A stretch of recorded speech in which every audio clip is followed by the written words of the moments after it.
Listen as a white supremacist tries to plead to anybody for their agenda. First of all, let's set the record straight.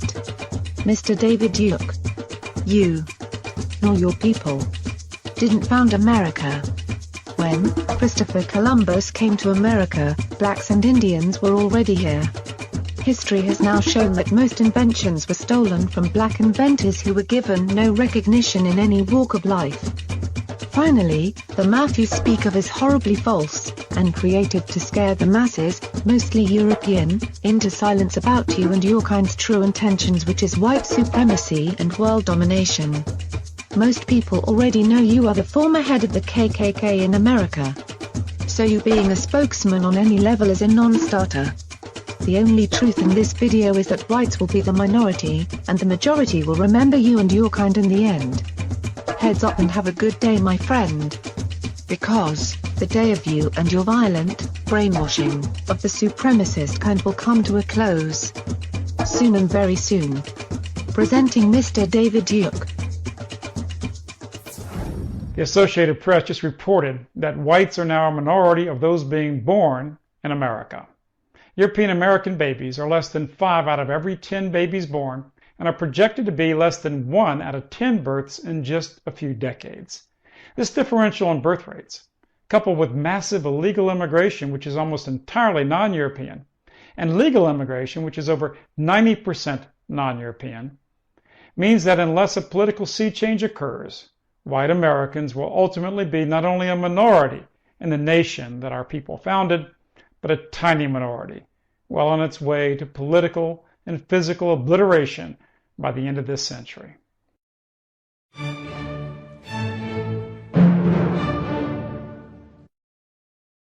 Think about it. A great people exampled by men such as George Washington, Thomas Jefferson, Robert E. Lee, Teddy Roosevelt, Daniel Boone, Davy Crockett, Henry Ford, Thomas Edison, is now on the path to oblivion. White babies are now part of an endangered species in the country that their own ancestors created. The preamble of the Constitution of the United States clearly says its purpose, and even that purpose of the United States, to secure the blessings of liberty for ourselves and our posterity. But the posterity of Washington and all the founders of America is being wiped out in their own nation, and in a larger sense, from the very face of the earth. You know, it seems almost superfluous to recount the achievements of the European and American people. The genius of creating electricity, for instance, the power that drives your computer, and the electric lights that have lit the world's darkness were invented by our people. The computer devices that you're using right now to watch this video were the product of the genius of Dr. William Shockley, who invented the transistor, and the genius of Robert Noyce, who invented the silicon chip.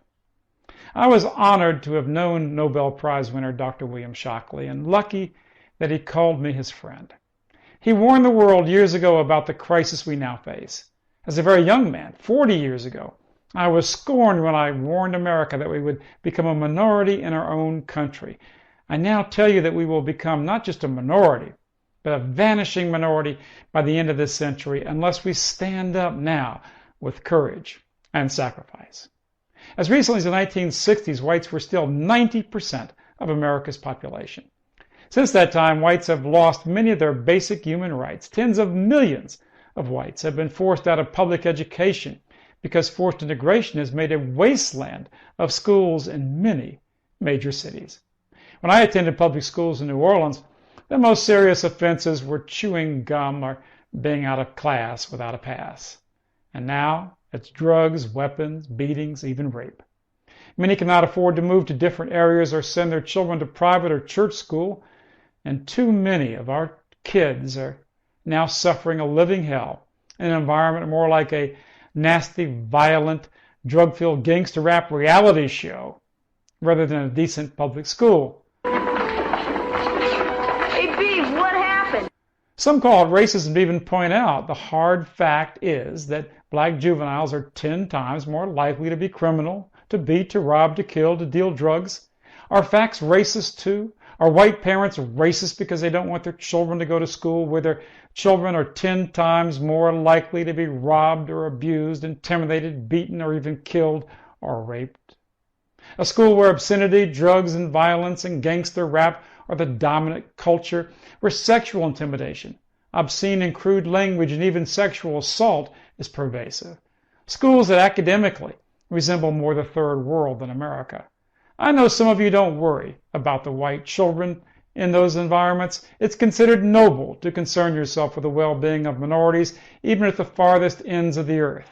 But if you're white, and you concern yourself with the well-being of your own people, even your own children, you are deemed a racist. But the real racism today is not by white people, it's against white people. Today, whites face massive racial discrimination in jobs, promotions, college admissions, and scholarships. Even though whites are still 70% of the population, the universities of America's new elite, like Harvard, are only about 20% composed of non-Jewish whites. The government's biggest employer, the post office, has so much anti-white racist discrimination going on that blacks are at least 3 times overrepresented in employment. For instance, in Chicago, where blacks are only 18% of the workforce, they are 80% of the secure, well-paid post office jobs. Many old neighborhoods of safety and beauty and well-kept lawns and gardens have been transformed. Once wonderful and vibrant cities like Detroit now look like, well, they've been in a war that we lost. The same that's true in Detroit is happening in London and Paris. The news just came out in Paris that in this jewel of Western civilization and culture, non-Europeans are now the majority of those born, just like in the U.S. Some suburbs of Paris look more like Nigeria than France, and some areas of the quaint old London of Dickens. In some areas, the Briton is the one looking like the foreigner and is treated like a trespasser. Funny, those who object are called the racists, the haters. But look at the reality of it all. If you want to see real hate and real brutality, go to the demographic areas reflecting the new America, the new Europe. Drugs, brutality, rape, massive abuse of women, murder. The real racists are those who hate the European people so much that they're engineering our genocide. America and Europe are just a tiny percentage of the planet. Why are we not accorded the right to preserve our heritage, our culture, our faiths, our values, even the unique expressions of our beauty? The world's media let out the cry, "Save Tibet." Yes, do save Tibet. If Tibet endures massive Chinese immigration, then the great cultural, ethnic, and religious heritage of Tibet is lost forever. And the people of Tibet and the world will suffer from this loss.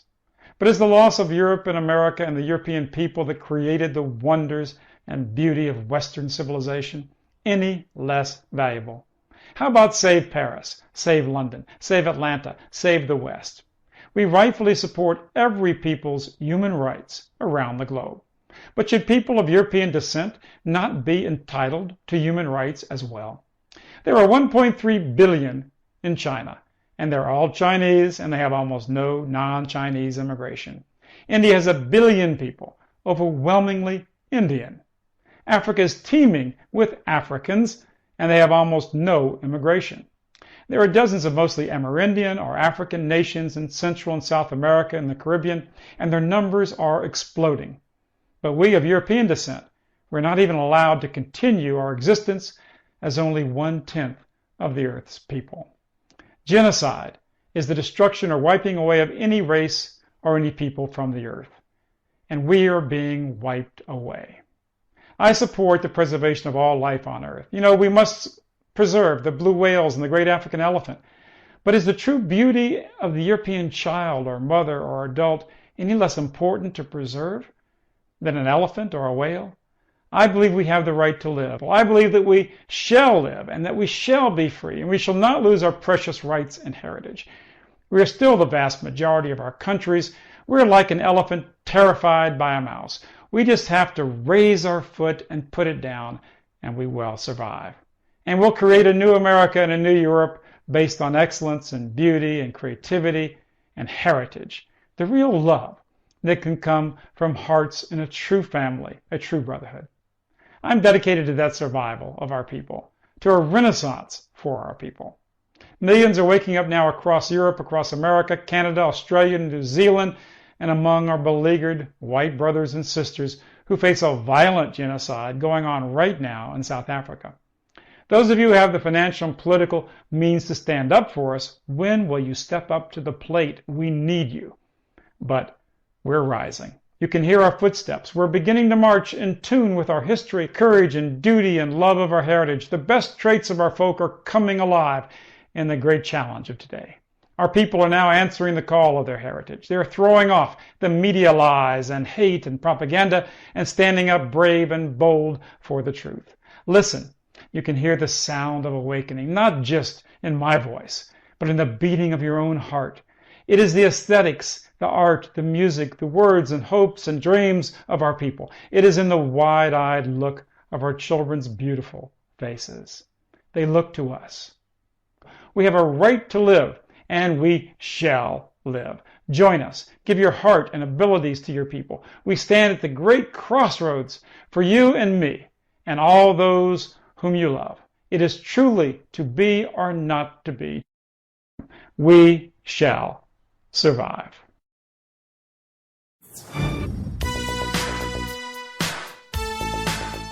That was another powerful message. Brought to you by John Henry Media Network in the United States of America. Follow us, share us, download our free episodes, and leave us a valuable comment. Also, contact us today at jahu.enterprises@yahoo.com. I say again, that's jahu.enterprises@yahoo.com, and get your music or messages heard by millions for another generous donation today. Thank you.